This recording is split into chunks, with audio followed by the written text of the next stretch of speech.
Welcome to the Informed Pregnancy and Parenting Podcast. I'm your host, Dr. Elliot Berlin, and I'm ecstatic to be sitting in the studio tonight with one of my true heroes and biggest inspirations for all of the informed pregnancy media.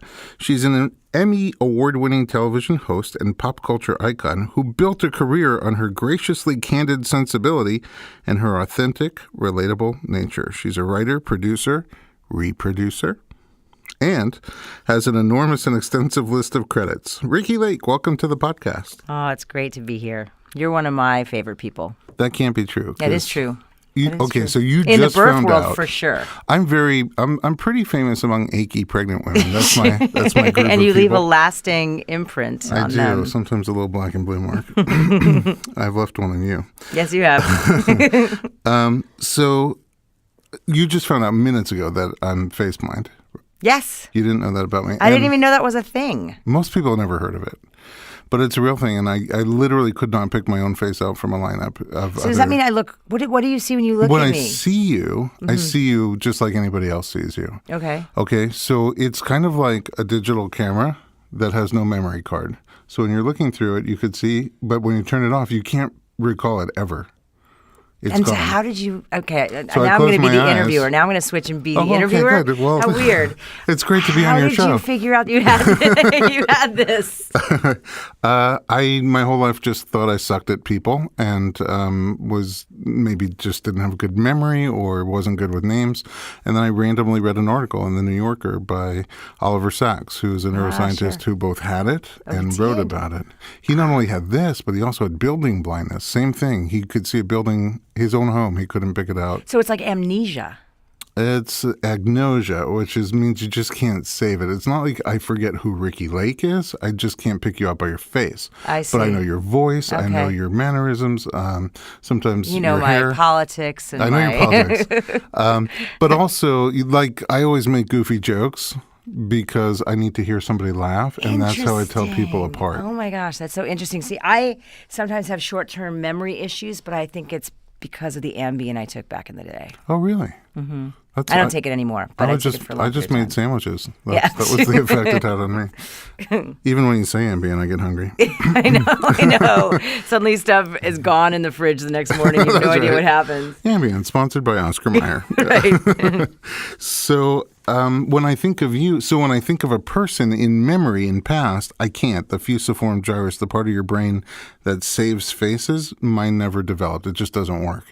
So when I think of you, right now I can't see I have my eyes closed, so I can't picture at all what you look like. Honestly, this is what I think about when I picture Ricki Lake is just a big, giant heart emoji. Oh. You're so heartful. And I love about you that you run headfirst and jump into whatever it is that you set your sights on. And wait, have you read that it. about me, or are you saying that's your saying take on me? you. Because that's what I take on describe. you. I describe myself as I am someone who jumps feet first, and I always seem to land on my feet no matter what. You know, in every aspect of my career, every turn it's taken, it's never been really a conscious one. It's been kind of like, I can do. I mean, it's literally like a something takes over me, and I think I have this inner confidence. I guess I don't know. Maybe it's naivety, but I've been really lucky. I've been really lucky in all of my life. I envy that because I sort of see what I want, and then I look at it and I set my sights on it, and then I go have some Ben & Jerry's and forget all about it and hope it comes to me. But I envy, like, you see what you want and you're just like, I'm going to go get it, whatever it takes. I'm going to go. Yeah, I guess I have been that way. I mean, if you get burned, you just pick yourself up, and dust I do yourself get burned. off. I know. I've seen you get there's burned. been major, there's been trauma like no other in this last year, and yet there's also magic that happens in my life, and I appreciate it all. And I also say, like we say in the business of being born, one of those catchphrases that stays with me is like, you can't have the ecstasy without the agony. They both go hand in hand, and I think that's true in birth. I think that's true in life, and I've certainly have had my share of agony and thankfully a lot of ecstasy. I mean, that's really powerful because you see that as a doula. I see that in labor, that when they go together. They go together. It's, there's orgasmic birth that is in the movie, but then in reality, what you normally see is this combination. When people can feel that kind of pleasure, it's a combination of pain and pleasure together. I don't know anyone firsthand who's had an orgasm during You know birth. one person, I think. Well, the one who made the movie? What? No. Who? I probably shouldn't say her name. Okay, on yeah, the don't air, say her but- name. We can talk but about it off you do air. know one person. I do know one person. Wow.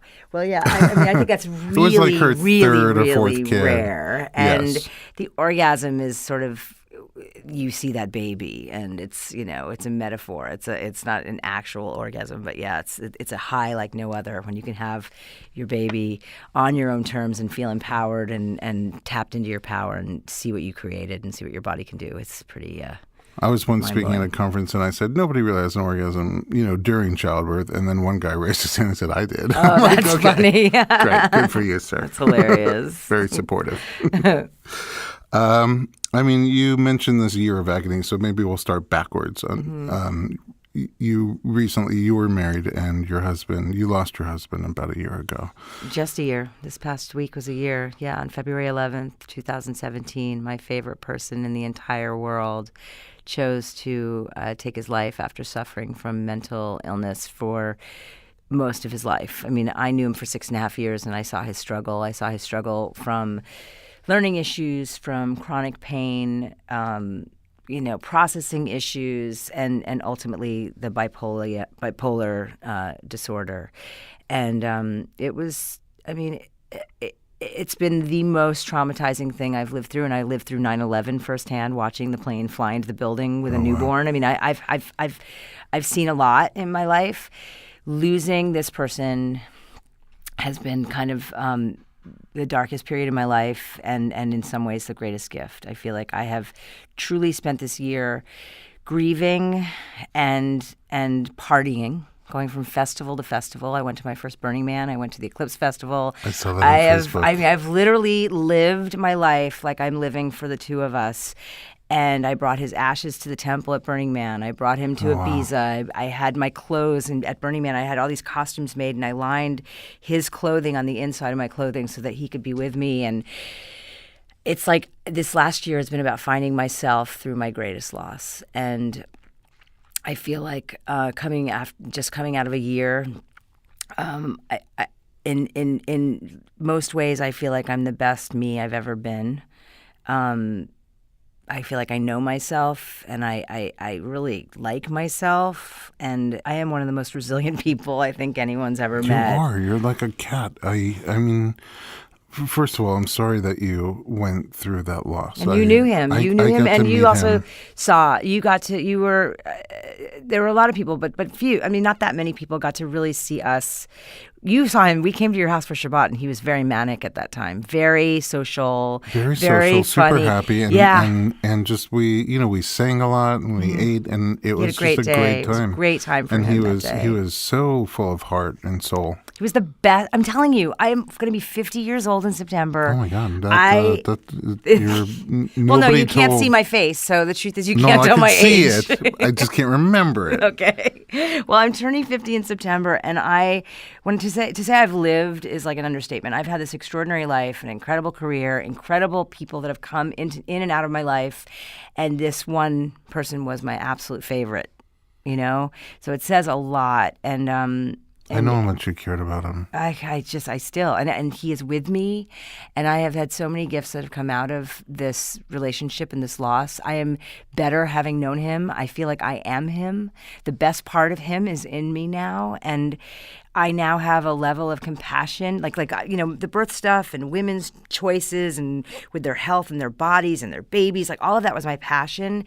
And now I'm sort of taking on mental illness awareness and suicide prevention because I have to have him not have died in vain. I need to do more to help people. That is what he wanted in life, was to be of service. And I feel like he was a healer. He is such a healer. Conversations that we had. Yeah, he was. He just wanted to heal people. Yep, and he's doing it. He's doing it wherever he is. He's doing it through me. And absolutely. So that's at the end of the day. You talked about agony and ecstasy, but your agony becomes like a benefit for the world. Every time someone kicks you, you get up, dust yourself off, and stand up for everybody else who try. I mean, I really. It's like self-reliance or self-preservation, and I loved this man so deeply, and I'm so lucky we found each other, and I feel like it was divine intervention. I feel like, he always said he was very soulful and very spiritual, and he always said we were together for something greater than just us. And I believe that, and I'm beginning to see it. I spoke last week, basically, on the day of the shooting in Florida. I was flying to Boca Raton, which is right next to Parkland, and I was speaking at this Jewish mental health charity event. And it was the first time I was speaking publicly about Christian and about my loss. And I couldn't believe it, but it was the town over from where the shooting had happened the day before. So here I was heading to speak about something so personal that I have yet to speak about. And I'm in this community where these people, their children go to that school. And so it was just, and my husband took his life with a gun. He was mentally ill, repeatedly hospitalized, suicide attempts, and yet he was able to get his hands on a gun as well. And it just felt like there are no accidents, that I was supposed to be there, that he was with me, that I was there to help others and to help with my healing. And it was really profound. It was really, really intense. And just this time in my life, I'm reminded that I'm exactly where I'm supposed to be. As always. Yeah, but I've struggled with that for a long time, and when this happened to me, and over this last year, I've had many moments of like, why me, and why me, feeling sorry for myself and being mad at the world, and I've really made peace with it. I miss him every second of every day. I think of him all the time, but I also am so convinced that he hasn't left me. He's with me, and I'm doing our work together, and I'm making good out of something horrible. I can't wait to see what you do with it, what the two of you do with it.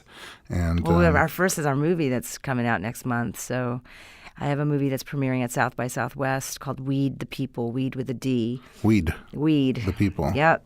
And the weed that people like to smoke and vape and take oil from, but the focus is cancer in children.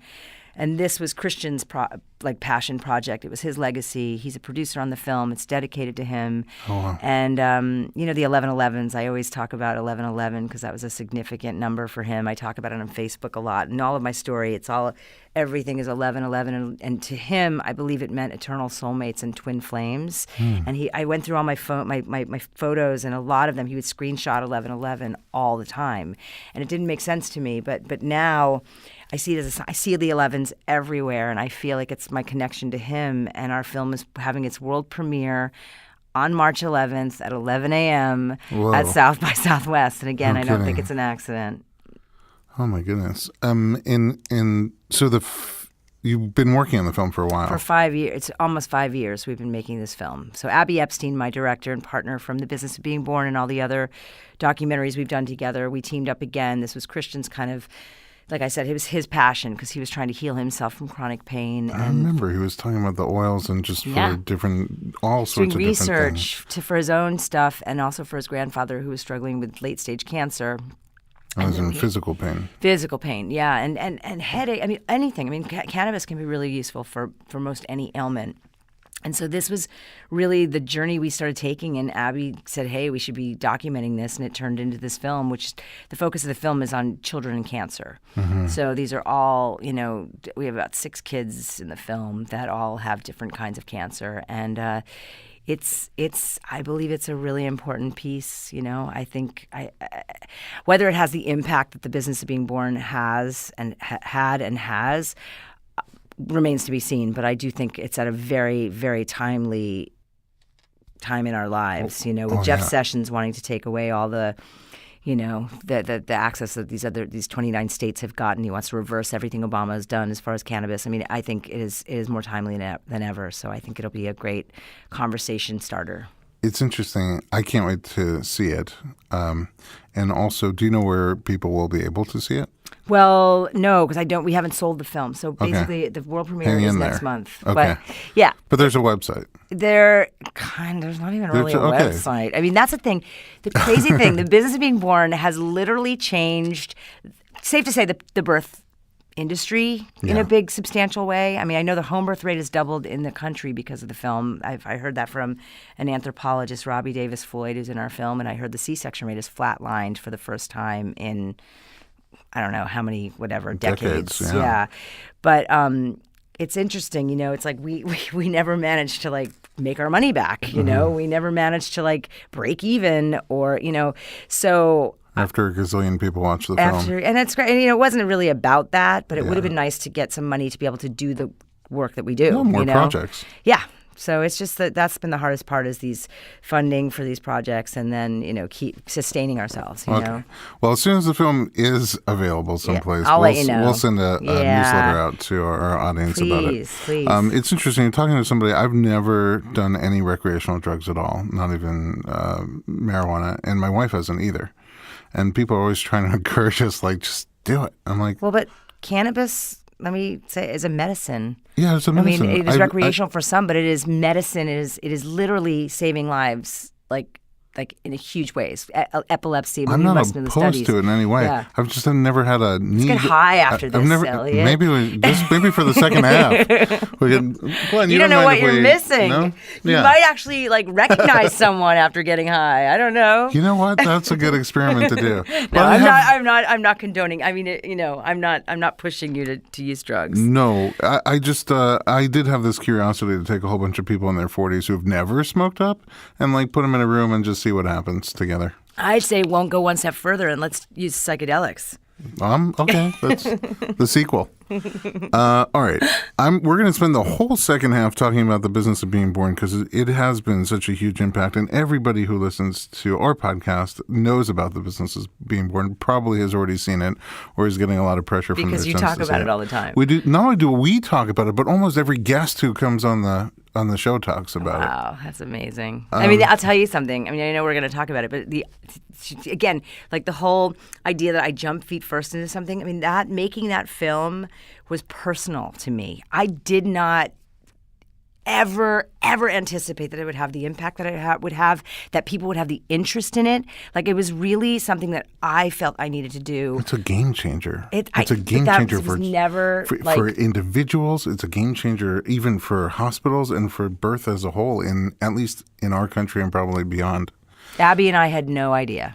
We're going to get there. I want to go back to where did you come from? Where did you grow up? Oh, my goodness. I come from just outside of New York City, Westchester County. I'm from Hastings-on-Hudson, a very small, kind of quaint town, very, very, middle class, nothing too, quaint and sweet. And I was a kid that wanted to be in show business. I wanted to be on stage from a very early age. Little girl, I was singing Shirley Temple and obsessed with Annie. When I saw Annie on Broadway when I was 7 years old, I mean, that was I had to do that. I had to be up there. And it wasn't until I was 18 when I did my first film, Hairspray. Were you taking acting classes? I was acting. I was singing. I was singing in little off-Broadway revues in New York. So I was really studied as a singer when I was 9, and I was actually a really I was a little Ethel Merman, a little Broadway belter, And I did these little shows that were kind of off Broadway, and they were really great training for me to get in front of an audience and try to win over a crowd. I mean, that's really, and I loved it. I really, that was sort of my education as far as learning how to perform. It's cool that you had that drive as a kid, because most kids are don't look at me, No, I guess, I didn't, I wasn't self-conscious. At all. I should have been. My mother was very reluctant to let me because she was afraid I would be rejected and she didn't want me acting. She said I wasn't, when I wanted to audition for Annie, she said I wasn't the starving orphan type. So my mother was anything but a stage mom. But I had this kind of inner drive in me and this inner belief, and I think a lot of that came from my grandmother. How'd you get from there to a talk show? I wish I could say, I thought of it, but I didn't. You didn't? I did not. I was actually really struggling financially. I'd lost my house. I literally, my house was foreclosed on me. I'd bought a house when I was really young, way too young. Bought two, big, a 3-bedroom house. I was a 19-year-old kid. What the hell did I need with a three-bedroom house in the Hollywood Hills? Oh, I did have parties with no away? furniture. I came here when I was 19. Oh, yeah. Wow. And, it was a great lesson for me, but I basically was homeless for a little bit and living in a pool house and struggling. And I had been a guest on Letterman a lot. I was one of those, I was like Sandra Bernhard. I was a really good guest. And this was when Letterman was back on CBS. And I would go on, I would fill in for any guest that fell out. They'd fly me in and I'd have, I'd basically flirt with him for a segment or two.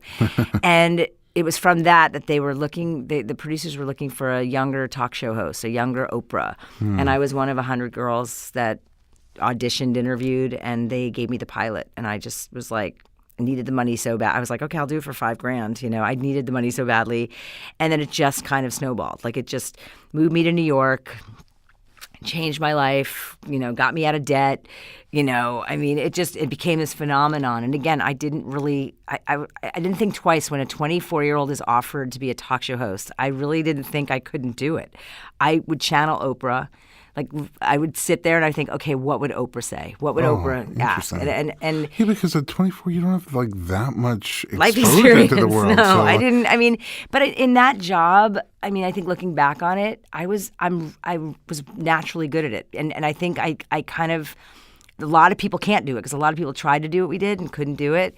I was really non-threatening, very relatable, likable, very open Super and candid. Relatable. Yeah. And because I'm like 8 years younger than you, so I was 16, and I'm like, you know, I don't feel well, I'm going to stay home from school, and then your show would come on. It was just so interesting to watch. Just interesting to watch you and your guests and your audience. How not to live your life. You know, a lot of it was like, okay, I'm not going to be in a relationship like that. But I think we were able to really be the voice and the presence for a younger generation. You know, we were doing topics that were of interest to them.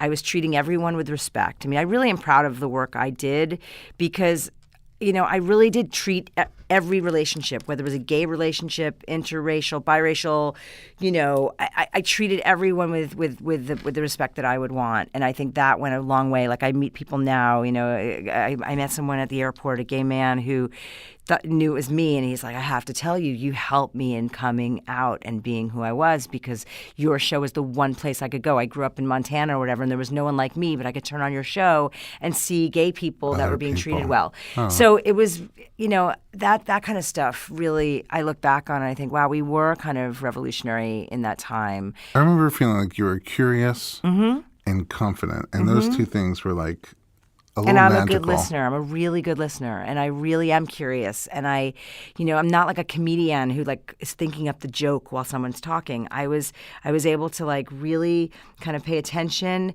move the story along, kind of tie it up in a bow at the end as much as I could. You know, get the conflict out. You know, like there were beats, there were like formulas that you had to follow. you have a time frame. Oh yeah, and I could do it without time codes. Like I didn't wear an IFB, so a lot of those hosts they wear which is an earpiece in your ear so that you can take cues from people in the control room. I refused to wear one, much to the chagrin of my team, because they didn't have control over me. I didn't want them telling me what to say, so I would do my own thing. And I was really good at it. I won the Emmy. I'm so glad I don't do it anymore. But you had fun at the time. I had a great time. I made a ton of money. I was at the height of my game. Like, I loved it, and I walked away from it. 9/11 was a huge, huge, pivotal turning point for me personally, and I walked away from my show. I could have been still on like Maury and Jerry Springer now. I did not want to do it anymore. It did not serve me, and it was out of 9/11, like literally watching a plane fly down the Hudson and crash into the building in my neighborhood, that made me want to really like reassess what I was doing with my life and really soul search as to where I could make an impact in a positive way. Where did you go from there? I moved. I left New York. I left my husband, and I left my show. That's All it? of that took. I'm sorry, that's it? Yeah, that's it. Yeah, and I think I probably, lost a few pounds in there. No, I changed everything up, and it was conscious, and it was necessary. I mean, I did not feel safe, and I love New York. I'm a New Yorker through and through. I love my city. I go back, and it still takes my breath away. But I did not feel safe at the idea of having one child across town, the other one, I felt, I don't know. And I think part of it was because I had a newborn, and I was this lactating lioness protecting my cubs, and I was so traumatized. I did not want to be there anymore. And I sold that apartment, and I've never looked back. I mean, Did you move to California? I moved to California. Oh, okay. Yeah. And I moved here, and I got a divorce, and I really kind of regrouped and really so spent some time. So you had 2 kids then? I had 2. Milo was 4 then Owen was 2 months old when 9/11 happened, and we ended up moving out here. And I was going through divorce when they were 6 and 2, so major scary decisions I had to make. Ultimately, I think they were the best for everyone involved. I mean, I think my ex-husband might not have thought that way, but I think he's grown to love California. My kids definitely appreciate growing up here. And again, I love New York. I'm going back next month. I love it. But I also think I made the right decision for my family. It's just another example of Ricki Lake jumping in, feet first. You get this impulse and you're like, that's what I'm going to do. Yeah. And I follow through. And I don't really have many regrets in my life. I can't think of one right now. That's really cool. I'm sure I could. If I really thought about it, I'd come up with one or two. I'm just saying, but to be looking at 50 and say, I don't have huge regrets, I would have to look for them. Mm-hmm. I have enormous regrets, and you I'm no, behind you can't. It's not worth it. It's not healthy to have regrets. Honestly, it's moving forward. I mean, I think obviously I wish I could have saved my husband a third time. I couldn't do that, but I know I've had a really great life. And I continue to have a great life. Yeah, I feel like I'm very blessed in my life. There are regrets that I learned from. I wish, as we're having more and more kids, that I was just home more with my kids and found a way to balance work and life better. But I learned from it now. Yes. And so I guess in the long run, it's a learning experience instead of a huge regret. Yeah. I can talk to you for hours, but we don't have hours. So I'm going to take a quick commercial break. When we come back, we're going to talk about the business of being born. Stay tuned. We're coming right back with Ricki Lake.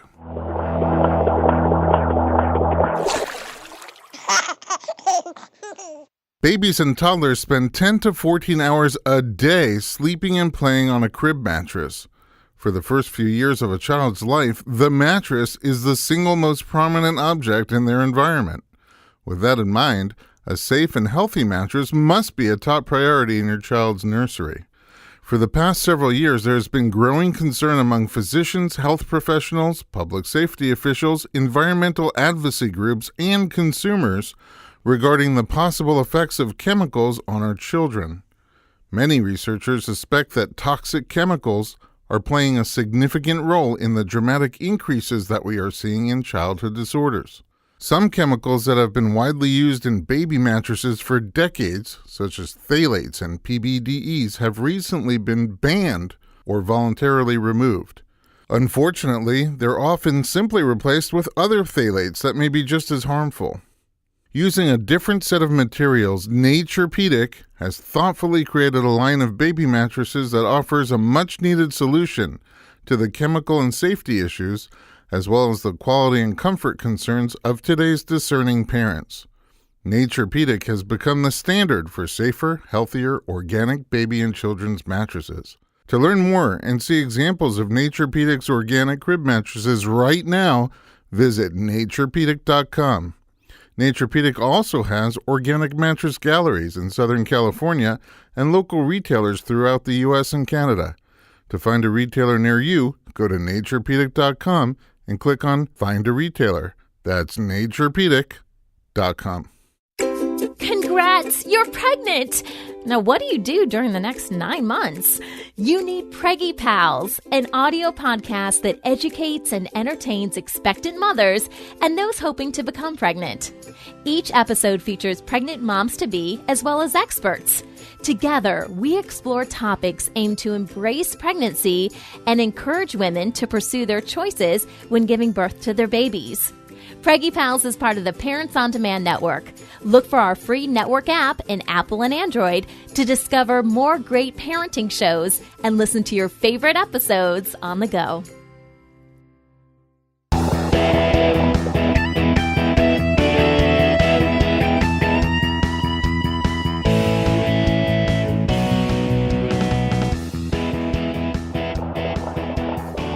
Welcome back to the Informed Pregnancy and Parenting Podcast. I'm your host, Dr. Elliot Berlin, and we're continuing our candid conversation with one of my personal heroes, Ricki Lake. All right, finally, we're up to the business of being born. We touched on it before, but yeah. We touched on it. Finally. I mean, it's hard not to be in your presence and be on a pregnancy podcast and not touch on it. But so you move, like 9/11 happens, you just make these enormous changes and move to California, and you have these two little kids. At what point did did a film become a thing? Yeah, it wasn't initially a film. It was like a project because after 9/11, I really did kind of go deep into where I can make a difference. I had to go back to work to my show 2 days after 9/11, and it was some dumb like my boyfriend's cheating on me with my blah blah, like it was nonsense. It was mostly just like. And I was like, no, this can't be my legacy. I need to do something else that's going to be a little bit more positive. And so I didn't know what it was, but Abby Epstein is a really good friend of mine, and she and I had done the Vagina Monologues together.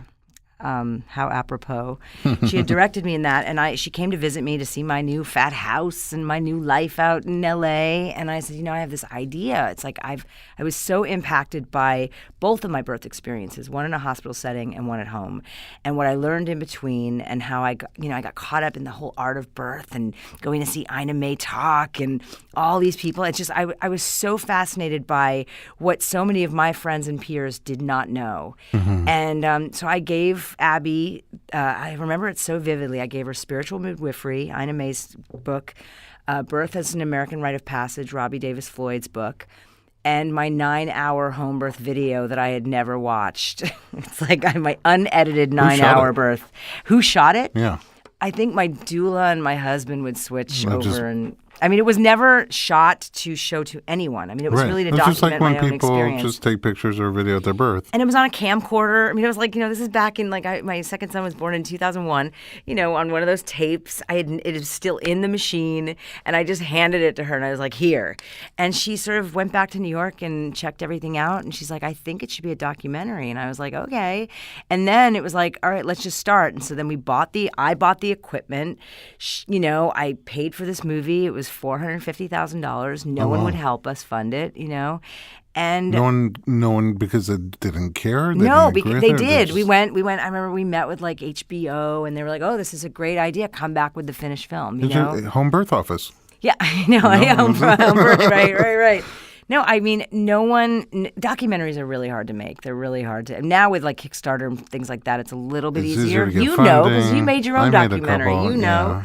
But it's like I said, this was a very personal project for me. I felt like this was something that I was so profoundly impacted by my relationship with my midwives, what it did for my relationship with my body after giving birth on my own terms in my home, being respected, seeing what I still tap into that moment that's in the film where my midwife told me to reach down and pull out my baby. That kind of feeling of empowerment, total, and beauty, and what a miracle my body was. It did so much for my self-esteem, my psyche, and my healing with hating my body for so many years. I fell in love with it in that moment, I feel like I need to give birth in a bathtub on a camcorder. It was kind of next level, and it was just, what I felt like from my experience. My film is not about telling women to do what I did. That is not the message at all.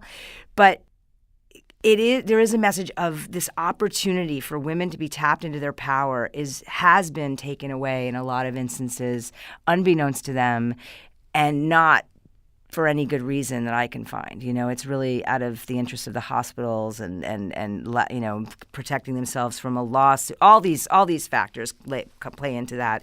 So I really wanted to educate women about the options that they have and the rights that they have when they give birth in a hospital, and give those women the power to make the choice that's best for them. I don't judge any woman. Women come up to me and they're like, "Oh, I had to have this or I had to have this." I don't really care. As long as they feel good about their experience and they feel like they were informed and they have a healthy baby and a healthy mom, that's really all I could ask for. It's interesting because there's a lot of places you can point your finger on why there's so much intervention in childbirth today. And I think, and you probably agree, I don't want to speak for you, but that those interventions are amazing. Like when you need to have a cesarean, there's nothing greater than having access to a cesarean.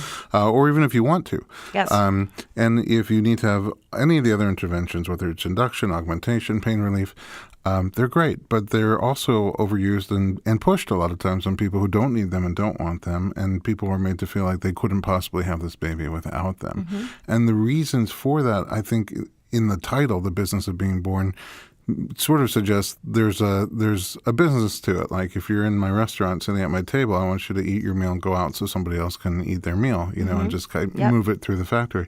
But also, we have a friend in common, Dr. Jennifer Lang. I love Dr. Lang. She's an amazing person, also very inspirational. Was just on the podcast recently. She has an episode where it sort of is her talking about the book, The Whole 9 Months, about prenatal nutrition. But she shares her first birth story.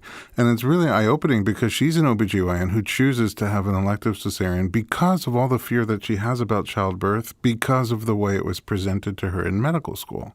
Very fear-based model. And so in her mind, none of the decisions that she was making for herself or her patients were because of money or because of the business. It was because that's the model that she really felt is like the best way to support people and women is to intervene as often as possible to prevent anything from moving to the right or moving to the left. And then she shares her story, how she went and she realized that she's electing to have surgery. She's young, strong, healthy, really superwoman in my book, and electing to have surgery that she doesn't need. And then she has a hard time sleeping at nighttime because it's like, I'm nervous about this option and I'm nervous about that option.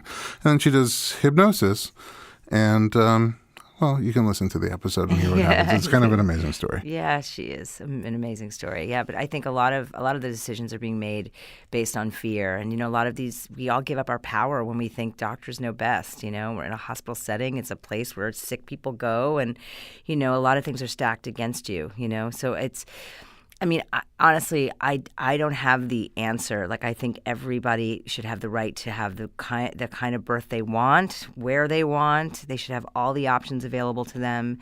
They just should be informed, and it's not a simple thing. Like when you do have some sort of intervention, there is a pro, there is a con, there's many of them, so it's just knowing what you're getting yourself into. And being at 8 centimeters and sort of quasi-present is probably not the best time to start exploring your options. Yeah, I mean the movie, I made this movie with with the idea of like reaching people long before they are family planning. I love the idea of this being taught to teenagers, and really changing the norm of what birth is to them. It's not it can be a real I was thrilled when I went into labor. I couldn't wait to experience what labor felt like. I was excited. I wasn't scared. I trusted my body. I trusted my care provider.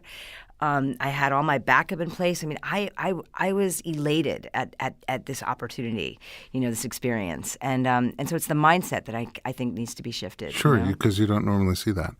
All right, so we have another guest in the studio tonight. Her name is Sabea. Welcome. Hello. Thank you for having me. Of course. We go way back, almost a week when we met. You're about 20 weeks into your pregnancy, about halfway through your pregnancy, a little more. And we were just chatting through our visit, and I was sort of like, hey, what kind of birth do you want to have?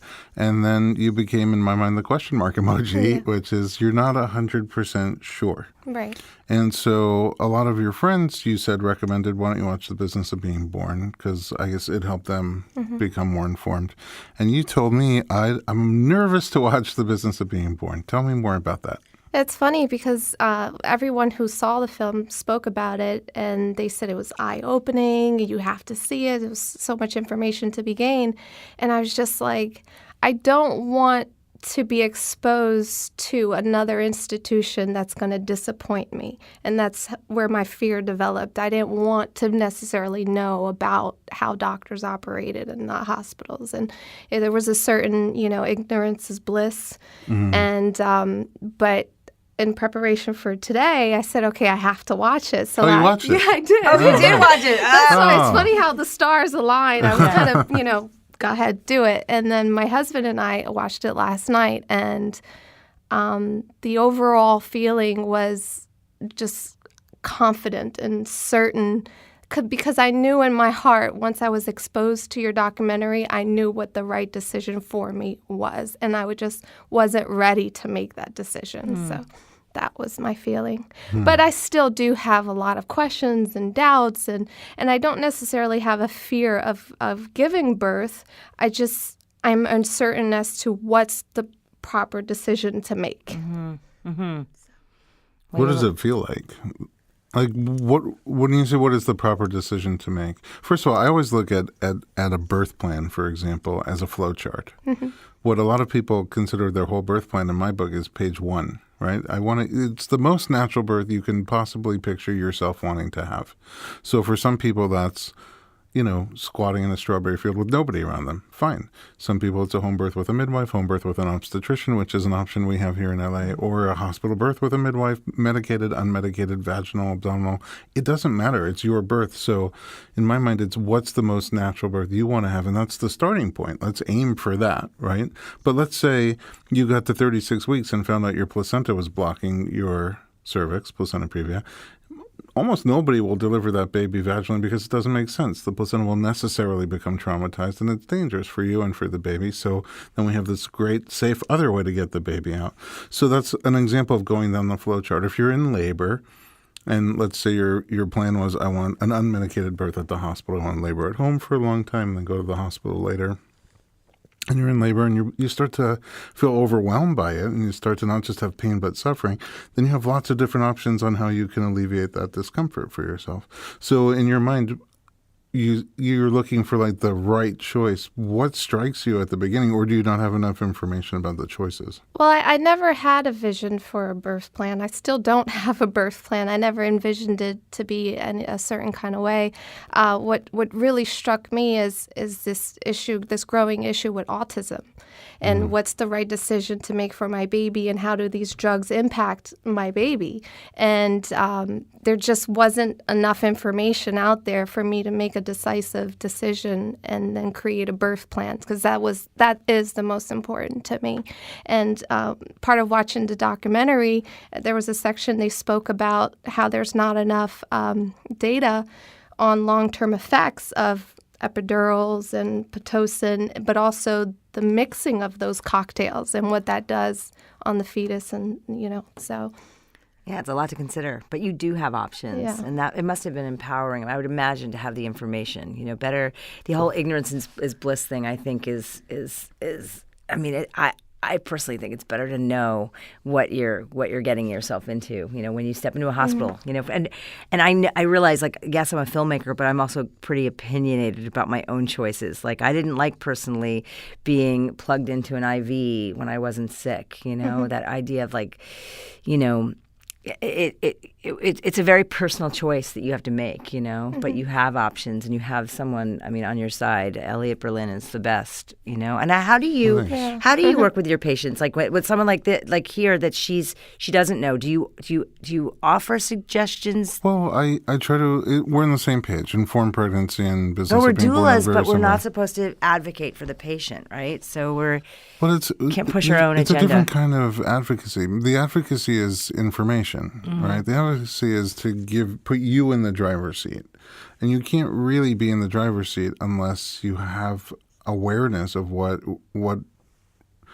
map options you have. You want to get from point A, which is where you are now, healthy and pregnant, to point B, which is healthy and holding a healthy baby on the other side. But there's a million ways to get there. Mm-hmm. And if you're not familiar with the map, then basically somebody else is going to route it for you and just push you along that, whether that was best for you or not. Right.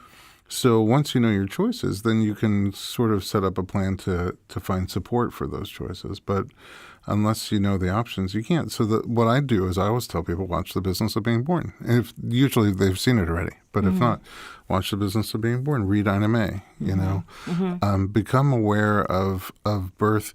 My sense is most people today, because we're not exposed to birth, it's incredible that you shared your birth footage with the world. It's so intimate and so personal. I get really embarrassed if one of my top buttons is undone. And I'm like, oh, believe me. I can't believe I've been on stage. When I think about the fact that I let that footage out there, it really, I joke that I would have changed. Had I known I was going to show this to the world, I would have had a top on. I would have removed the shampoo bottles behind my head, and I would have had better lighting. Yeah. Well, it was very believable, the way you did it. I don't know how many takes you did, but it's really powerful. And again, just another place where it just became inspiring to me that you found this. I need to share this message. So here I am. Take me or leave me. And Abby too. Abby, my partner, who has the C-section at the end. You know, I mean, we were making this film for 3 years before she had her baby at the end, and you know, we were going one direction. We were making a movie about home birth, really, and then she had this emergency, very justified, necessary C-section. It's like, oh boy, like where do we go from here with our film? But ultimately, it was a gift for the film because it balanced the movie. But yeah, I mean, it was very personal for both of us, and I'm glad it's the most fulfilling thing I've ever done in my life outside of having my 2 children, honestly. And again, it's a great also commercial for shampoo. For shampoo, absolutely. Now, since then, I started using shampoo and conditioner. Oh my goodness! In one. Okay, so Sabeh, I mean, another thing that I like to sort of see look, there are some people who don't want to have any involvement in their own birth, very little. They want to go to a practitioner who will make all the decisions for them, and they want to know as little as possible, and that's sometimes okay too. But you don't get to do this very often. I mean, you are going to be there at a moment when a human being comes out of your body into the world, this sacred, like really incredible moment for the universe, but also for you. So there's a million ways you can experience that, and there's pros and cons to every choice. In addition to the long-term effects for the baby, it's also the long-term effects for you, and both physical and mental health effects of the journey. So, you know, in your mind, would you start sort of, I think, like, what setting is comfortable? Do you want to have a baby at home, or do you want to have a baby at a birthing center or a hospital? Right. Or in the back of you? Well, it's funny because before watching the documentary, it was like I had this fear, and once I put this fear aside and stopped making my decisions based on this fear, I walked away feeling invigorated by your documentary, and I considered there was so much to consider that you never thought about before, even the fact that you release a certain bonding hormone. Yeah. And I had no idea. And so those little things it helps me develop my birth plan now by being exposed to this information, which I initially thought I was going to be afraid of, but it was the complete opposite. And I think now I'm kind of taking that same mentality towards my birth as, you know, okay, you have these small fears, but if you just put them aside, you'll have this wonderful experience. Yeah. So, well, that's pretty cool. That's the That effect. is cool. Yeah. That's the Bob effect. Well, that's the business plan. of I being wanted to a board alleviate effect. fear, you know. That's great. Yeah. It's so many people. You said earlier you wanted it's what people do not know that you wanted to address, and that's what happens. Is there's such most of us, about medical things in general, we just don't ask questions. My parents' generation was a lot simpler. You know, their philosophy is do whatever the doctor tells you. And it was a simpler time for everybody. The doctors even had a simpler time. Now they're pulled in I am a doctor, we are pulled in a million different directions by malpractice insurance, which wants you to do only things that are litigiously safe, by medical insurance in terms of what's going to be paid for or not going to be paid for, and by time constraints, you know, how much time that we're really given to spend with a patient on a certain thing. So if I as your doctor have 3 options in front of me, and one is going to pay well and not take very long, and another one is not going to pay well and take a lot longer, as a human being, I'm sort of driven to, why don't you just take this option? And it may be the best one for you, or it may not be the best one for you. So in today's day and age, with all these forces on medical providers and the institutions too, like the hospital, you have to be a very active participant in your own decision making. Yes. You can't do it without the information. Yep. You have to It's advocate funny for because this yourself. morning I had actually my OB appointment. Oh, really? And Is that before or after you watched the movie? This was after. So I saw it last night. I went to the OB this morning, and I looked at her with a new set of eyes and ears. And it sounded different. And I just kept thinking, well, slow down, doctor. You're talking really fast. I need you to slow down because you're not alleviating my concerns truly. You're just throwing words at me. So Wow. it was a phenomenal experience Did for she me call this you on morning. it? Was she like, did you watch The Business of Being? Did you tell her? I Did didn't you- bring it up. I should have. I'm so Yeah, I don't trying to know be whether doctors diplomatic. like at this point roll their eyes. I mean, in the beginning, I mean, you remember, I probably tell you stories. The movie, it's 10 years now since Yeah. the movie came out. And in the beginning, they were so angry with us, and they really said horrible things to us. We were targeted in a resolution with the AMA. I mean, it was really, really bad. But then 9 years later, Cedars-Sinai gave me the Mother of the Year award. It's just so funny how it's not funny, but it's just interesting how the consumer really dictates the change. It's like they got this information, and these mothers have spoken out, and changes are happening in these hospitals all around the country. It's powerful. We do have the power. You are, but you are that spark. Like, you got the birth ball rolling, and then we're just like, literally everything I do is inspired by that. Oh, that's amazing. So you became a doula. Yes.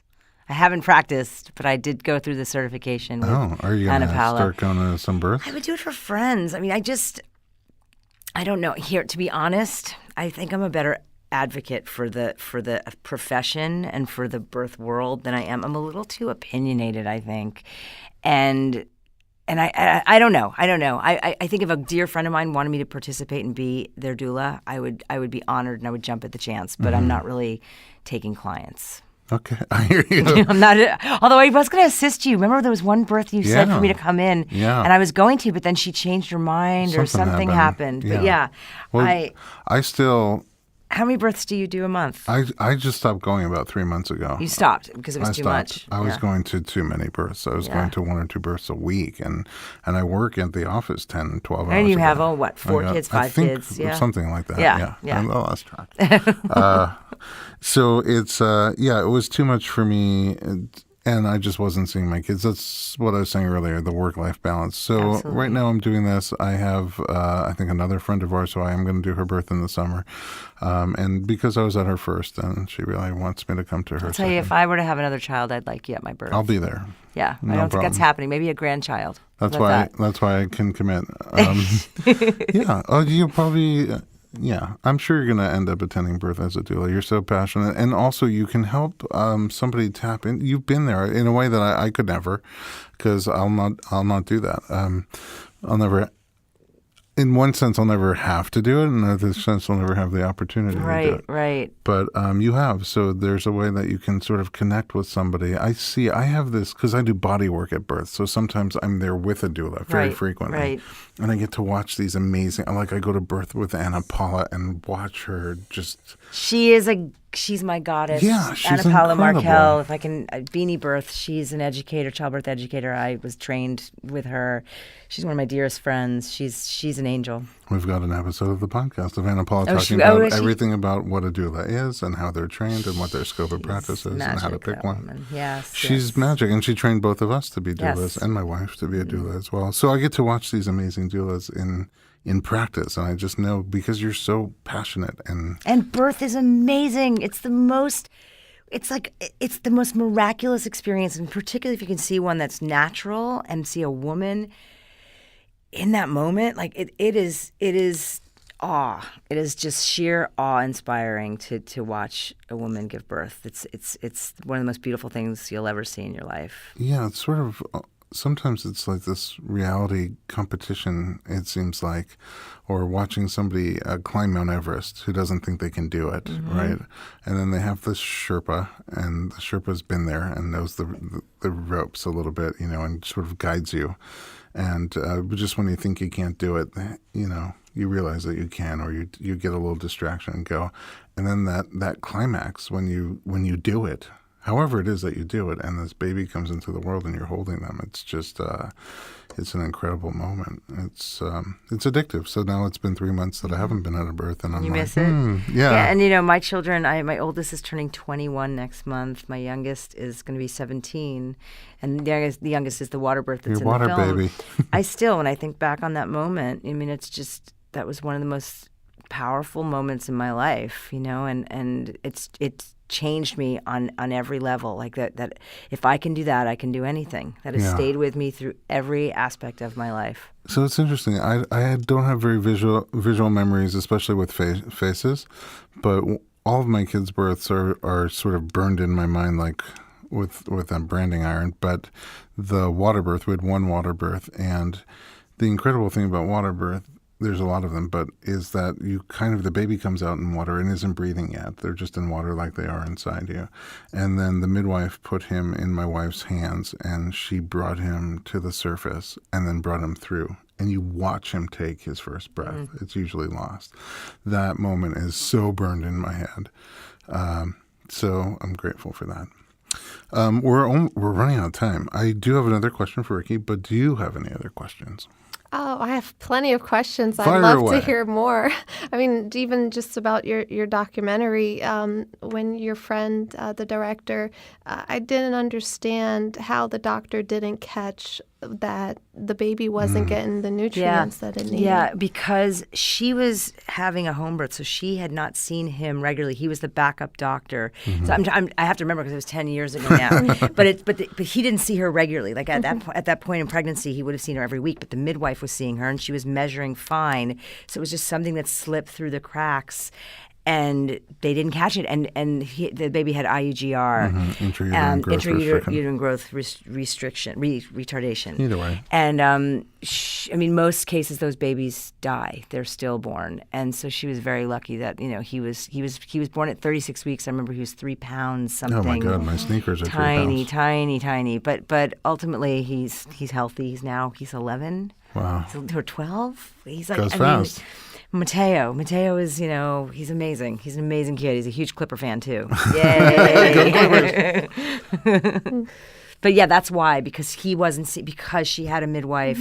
They missed it, and it wasn't negligent on anyone's part. It just was the way it happened. Yeah, sometimes and measuring the size of a baby is not an exact science either. There's no scale for them inside. So sometimes you think they're healthy, measuring average, and they come out much smaller. Sometimes you think they're going to be 10 or 11 pounds, and they come out 7 or 8 pounds. And they don't know why he was restricted. They don't know why he wasn't getting the nutrients. I mean, it's just like some of those things you just never know. Great. What else you got? Actually, about your new documentary, I myself love edibles, and it's helped me with my body because I tend to contract a lot and hold a lot of tension, and so it helps me relax and get out of my mind and release my body. And I believe that if I could use CBD oil, that it would help me in the birthing process. But this is just my own theory. I have no. A lot of people ask about that Yeah. and use of marijuana during childbirth. Yeah, I mean, I'm not a doctor, so I'm not going to be recommending any cannabis for pregnancy. You'll have to ask your doctor about that. But in the film, we have this incredible woman who happens to be a midwife. She's a Mormon midwife herbalist, and she's in our film, and she brings out these old medical journals from the early 1800s, and she dog-eared everywhere there was mentions of cannabis. And cannabis was used for every ailment, every condition, including labor and delivery, and it's in these books from the early 1800s. Wow. So, and she's like, it's just a travesty that this is gone. This information has just been wiped off the map because of, making it illegal 75 years ago. Right. So, I don't know either the safety of it, but it's on the surface. But as soon as people hear about it, like, oh wow, marijuana during pregnancy, you can't do that, or during childbirth, that's a disaster, horrible. How could you possibly do that? You're pregnant. But then when you look at the drugs that we do give. Yes. During labor and delivery, hypocrisy. they're powerful too. I guess the argument from the medical side is how they've been studied, right, for their effectiveness and safety during pregnancy, but we haven't been allowed to study. No, but they are being things are being studied much more so outside of this country. So Israel is one of the leading countries for the science, studying the science, particularly with cancer. Oh yeah, it's incredible, and that's in our film as well. Oh, cool. So, but I would ask your doctor. I mean, CBD is. I don't think your doctor, based on Everybody what I know so far. said no so far. Yeah. But I can't wait to see that new documentary. Yes. Weed the baby. Yeah. So great. Well, thank you for having me. Oh my gosh, It's a I wish pleasure. you the best. It's a pleasure. Well, maybe we'll have you back on the other side. after you have the baby, I'd so we love can that. find out how your journey continued and how it all came to Played be out. for you, played out for You you. having a boy or a girl? Do you know? A boy. Yeah. Nice. I was pretty sure it was a boy or a girl, but I'm usually right. Not sure what it looks like. Exactly. It's a baby question mark. I did have a question from our Facebook page, and they wanted to know, Ricki, how you talk to people who know their choices are limited for one reason or another, and if you have any thoughts for them. For example, like someone who wants to do a vaginal birth after cesarean, but there are no providers in their area. Someone who wants to deliver a breech baby, but there are no providers in their area.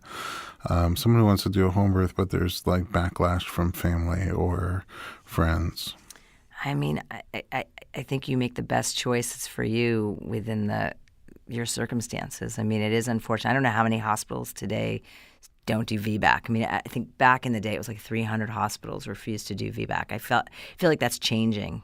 It is changing, but I mean, we're here in Los Angeles, so there's a lot of support for VBAC. But if you go 20 miles out of Los Angeles, Right. no In support Ventura, at all. there's still no support up in Yeah, you go, I mean, I don't know each city, but when you go literally 20 miles out of here, I get requests all the time. Is there a doctor in my area, a hospital in my area? There just aren't. So I think the bigger cities that have hospitals that do high volume and there's residents and there's hospitals always on the floor, they do them. But you go into smaller towns and there's just, they don't have, a lot of times the hospitals just don't feel like they can handle it because there's no anesthesiologist there 24/7. There's no surgeon there 24/7. So if they would have There's to no jump NICU, in, right? there's no NICU sometimes, and Yeah. so they don't feel comfortable equipped. But that means sometimes women drive hundreds of miles. So I think it's limiting for a lot of people. I think it's just knowing, doing the research in your own town and seeing what options are available to you. I mean, I know people who went down to Ina May on the farm, to deliver those midwives, babies, yeah. but who can leave their families or their jobs Sabea she can. Yeah. Yeah, Ina May she'll have some sort of herbal remedy for you. I'm not sure I gave the best answer, but It's you. It's honest. It's like Chase. And I'm no expert. Like, I've never claimed to be an expert on any of this. I'm just curious, and I'm someone that had an experience, and hopefully am like informing others through what I've learned. Yeah. Do you, over the 10 years of this movie, and in many ways you've moved on to other projects, but in the 10 years of this movie, the response that you've had to it, of course there was a negative response from the powers that be, but even some of them, they've come around. But the response from I can't imagine the literally, if not thousands of people that I've come in contact to personally that have been so personally affected by your film and your sharing your story. It's the greatest gift in my life. I mean, honestly, and the fact that it stemmed from the births of my 2 children, it's the most rewarding thing I maybe will ever do in my lifetime. Women come up and literally cry. It happens to Abby all the time in the streets of New York. It happens to me so many times. They're so compelled to share their birth stories with me. I mean, it's incredible because we never anticipated any of it. It was like this little pet project that I felt compelled to do, and the fact that it's had this impact, I mean, it's just remarkable. Okay, on to something much more serious. Dancing with the Stars. What do you want to know? That's another accomplishment that I'm very proud of. I know. I mean, you were a singer as a I was not teenager. a dancer. I mean, I danced in Hairspray. I was a dancer in that, I was the fat girl that could move. But no, I became a ballroom dancer with you beat that me guy, out for Derek that role. Huff. I wanted to be the fat girl that could move. Yeah. You could have been my brother. Yeah. So how did that come to be? And were you nervous about it? I turned them down every year. They'd asked me to do. Do you watch that show? I do, yeah. I had been asked every year, and I was like, "There's no way. I'm not." I'd never done a reality show. I was like, "I'm not doing it." I was going back on the air to do a talk show, so I was convinced it would be good timing. Okay. And it was one of the hardest experiences. In some ways, it was even harder than labor, I think, because the labor is short-lived. That was 3.5 months of no day off. I had blisters everywhere. What? Just pushing your body. My body was, I lost like 30 pounds in like a very short amount of time. I wasn't eating. I wasn't sleeping. I was so sore. I broke a rib. I had a knee injury. Oh my goodness. But I became like a sick dancer. I mean, it was amazing. And the live aspect of it, you didn't know what could happen. And it was amazing. I would do it again in a heartbeat. Really? I would. I lost 12 and a half pounds watching that season. Wait, and I have another documentary that's in production about birth control. Tell me about it. Well, it's called Sweetening the Pill, and that one's going to really make some people at Big Pharma maybe a little Not happy with you? on edge. Well, I mean, we're going to do what we did for birth, we're going to do for birth control. And so basically, again, it's about informed choice. It is always from a place of informing the public about their options. So, it's not really fair that a woman spends 5 minutes with her doctor to talk about birth control options or with Planned Parenthood. There are a lot of pros and cons that we don't really think about. And so we're going to explore those options for people and shed some light on what these drugs do to these women. Wow. When do you sleep? Oh, I do sleep. You do so sleep. much. I'm also into cryptocurrency. That's become my new passion. I'm way into that. I'm still grieving my loss. So I'm busy and I'm inspired again because there was a time where I did not want to really get up and do anything. There was a few months there where I was really in a dark place, and I feel like I'm finally coming back to life, and there's a lot to live for. Oh, I'm happy that you've come to that point. It's just great to see you and it's follow always great you. to see you. I love following you on social media and just. I don't do a lot. I mean, I'm very. I don't do the Instagram stories and all that. The stuff about my husband I felt compelled to because I want his memory living on with the people that care about me and thus care about him. Is there a place to follow the projects that you're working on? We do have a site. Abby and we're going to redo our website. I think you can go to thebusinessofbeingborn.com or you can go to RickiandAbbyFilms.com. There's Ricki.com. There's Ricki Lake. It all goes to the same place pretty much. Okay. I am going to try to get a new website going because I really think I've never done it. I'm kind of a dinosaur in that way. I know I need to get with the technology and do something. I do. My dream also is that maybe one day you'll do like birth flicks. Birth flicks, what's that? It's just take all, because there's so many great documentaries and other media about that were sparked, I think, by the business of being born. And they're hard to find. Like they're all small little independent things. And have like a hub. Have like Netflix for like birthy You stuff. think there's enough product out there? Yeah. Oh yeah. I mean, yeah, because it's a time and space. It's like pregnancy, childbirth, postpartum. So I think there's a lot of stuff. And I think a lot of those creators would love to get together and just have their stuff be seen. That's a good idea. And so like just a streaming site where you can just watch and share. I never get sick of birth. Like honestly, it's 10 years into it. I've had my kids. My oldest is about to be 21. I never get tired of hearing birth stories. It's still my passion. It's still something I love. And yeah, I look at you and you're so lucky that you're having this experience. Like I don't want more children, but I love the experience of being pregnant. Like, I gotta take you to a birth.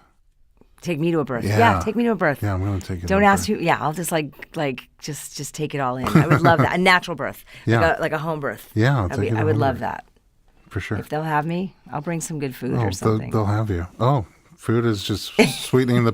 Oh no. Okay. All right, we gotta go. Sabea, thank you so much for being Thank here you and sharing again your for story. having We are us. going to follow up Thank with you. you and see how things go, and I'm going to take care of you. And what a beautiful pregnant woman you are. Oh, thank you. Yes, That's kind. nothing more That's beautiful. liquid gold. I hear. Thank you. Ricki Lake, my hero. Elliot, Thank I love you. Thank you so much for being here. It's my and pleasure, sharing. honestly. I won't do this for many people, but I'll do it for you. Oh, you're the best. I appreciate you. At home, thanks for listening to the Informed Pregnancy Podcast. If you have a topic you want us to discuss, send your suggestions to info@informedpregnancy.com and visit us online for lots more pregnancy and parenting media at informedpregnancy.com.